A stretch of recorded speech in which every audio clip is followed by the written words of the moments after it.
I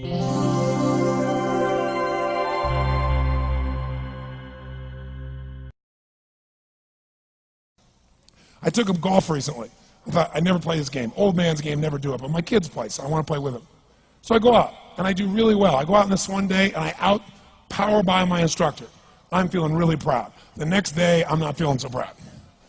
I keep putting the ball in the water again. I'm so frustrated. Put down another one. Put down another one. I don't care. I don't care what my score is. Let's do it. And finally, I was getting frustrated. He's going things like, ain't it a bitch? This is golf. And I'm going, bull. I said, you're a terrible instructor. I said, because I should at least be consistent at whatever shitty level I can achieve. I said, I know I'm not Tiger Woods, but I should be able to be consistent, and you're just telling me that it's difficult. Telling me it's difficult is not helping. Tell me what to do. He said, well, actually, you're only a little bit off. I said, could have fooled me. He said, no, you're about a millimeter or two off. I said, you're joking. He said, no, watch this. He said, I didn't teach you this yet. He said, when you approach the ball like this, he said, if you change the angle that you're attacking this just 1 or 2 millimeters, in the very beginning, do you see how that changes the arc? This one, instead of being on the green, by 1 millimeter, now you're in the water. 1 millimeter over here, you're in the sand. And he said, and also you're hitting the ground by 1 millimeter sometimes. You're not stroking it, just 1 millimeter. I thought, what a great belief system that when all hell's breaking loose and nothing's working, that you're only 1 millimeter off. Because most people think it's impossible, so they give up. Isn't that true?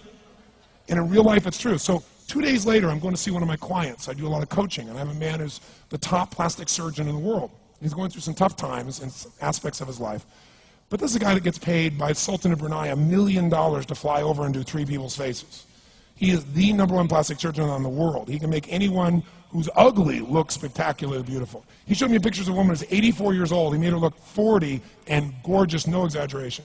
But you know what? I'm waiting for him in his office, and he's still in surgery. So he's got a new book he's creating to teach other surgeons around the world. And I'm going through, and it's got pictures of, the top 100 supposedly most beautiful women in the world's faces.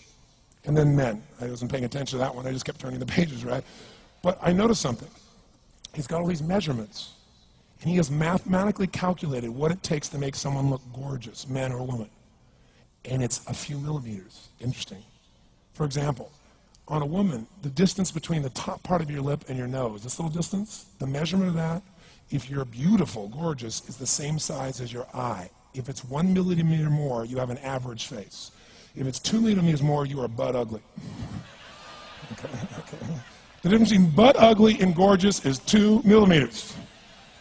He's got about a dozen of these little 1 or 2 millimeter changes he makes, and it's a different person. It is unbelievable. So a very powerful belief to leave today with would be, nothing's working, I'm 1 millimeter away. What little thing got to change, and when I do, it changes everything. Because I'm heading this direction, I make this little shift. You take that out an hour from now, a day from now, a week from now, a month from now, you have a totally different destination from that direction. But the 1 millimeter change, I'll show you one of them right now. Check this out. Stay in the state of certainty. Some of you lost it. Intensify it, whatever it takes. Make your move. Come on. Make your move. Say yes. Say yes. Say yes. Say yes. Now feel that in your body. Don't let go of it. Now watch. Here's the difference between being certain and being uncertain. Did you see that? Certain, uncertain. See if you can find that little spot between the two, where you drop just a little bit of your chest, and you feel it drop, and come back up, and drop it. How many can feel that difference between where you really feel it, now intensify it, and where you dropped it? Is it a tiny difference, yes or no? Yes or no? Now, could you condition yourself to feel great in this state? Yes or no? So what I want you to do is give yourself that opportunity. So the way we're going to do is very simple. We're going to go in a peak state. And then we're going to train ourselves, because guess what? If you're in this state of certainty, and all hell's breaking loose in your life, people can't figure out, you go, move, I'll handle it. People go, he's so lucky, he's so confident. No, here's what I've created for my life, and anyone I know has succeeded. I'm a 17-year-old kid from Azusa, California, with no real education other than self-education, with no background, with parents that did their best, all of them,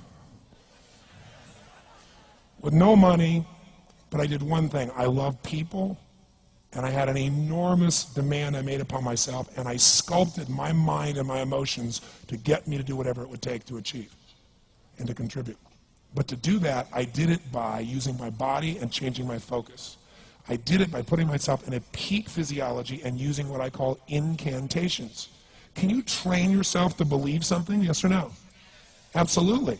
How many of you ever made the fatal mistake of going to Disneyland or Disney World, and while you're there made the fatal mistake of going to a ride called It's a Small World After All? What happens for about a week after you're out of that damn place? You're still singing this thing in your head in 24 languages, right? Well, let me tell you something. How many of you have things when you want to go achieve them and this part of your voice goes, oh, it's not going to happen, or forget it? How many got a voice that sometimes interrupts that good pattern? Say I. And what you want to do is train a new one. So starting when I was 17, I started doing incantations, not affirmations.